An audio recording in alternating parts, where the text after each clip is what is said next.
غوث اعظم درمیان اولیاء، غوث اعظم درمیان اولیاء، جو محمد درمیان انبیاء، غوث اعظم متقی ہر آن میں، غوث اعظم متقی ہر آن میں، ماں کا درد چھوڑا ماہ رمضان میں۔ حمد و صلاۃ و سلام کے بعد نہایت واجب الاحترام دوستوں بزرگوں، دعا فرمائیں اللہ تبارک و تعالی ہماری حاضری کو اپنی بارگاہ میں قبول فرمائے، اور اللہ تعالیٰ اس محفل پاک کی برکتوں سے ہم سب کو مالا مال فرمائے۔ اللہ تعالیٰ جن حضرات نے کوشش کی، بالخصوص ہماری انتظامیہ نے یہ محفل سجائی، اللہ تعالیٰ ان کو اور جتنے نمازی یہاں حاضر ہیں محفل پاک میں، اللہ تعالیٰ سب کو جزائے خیر عطا فرمائے۔ جیسا کہ آپ جانتے ہیں کہ آج کی یہ محفل پیران پیر حضرت سیدنا شیخ عبد القادر جیلانی رضی اللہ تعالی عنہ کی نسبت سے سجائی گئی ہے۔ آپ تمام اولیاء کرام کے سردار ہیں۔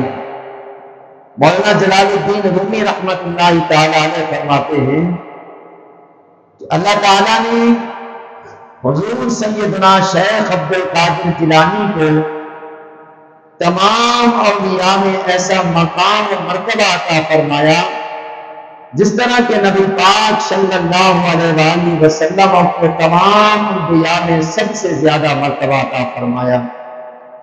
یعنی نبیوں میں سب سے اونچا مقام ہمارے پیارے نبی حضرت محمد مصطفیٰ صلی اللہ علیہ وآلہ وسلم کا ہے۔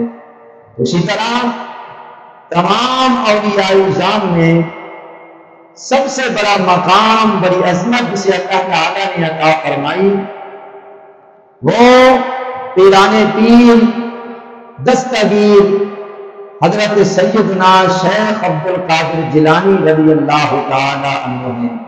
اللہ تعالیٰ نے آپ کو تمام ولیوں کا سردار بنا کر بھیجا۔ تو چند باتیں ہم اس عقیدہ کو محبت کے ساتھ کریں گے۔ حدیث مبارکہ ہے ذکر الانبیاء عبادت و ذکر الصلاۃ کفارۃ للذنوب، کہ اللہ کے نبیوں کا ذکر کرنا عبادت ہے اور اللہ تعالیٰ کے نیک بندوں کا ذکر کرنا گناہوں کا کفارہ ہے۔ یعنی جہاں اللہ کے نیک بندوں کا ذکر کیا جائے تو اللہ تعالیٰ اپنے نیک بندوں کی برکت سے ذکر کرنے والوں اور سننے والوں کے گناہوں کو معاف فرما دیتا ہے۔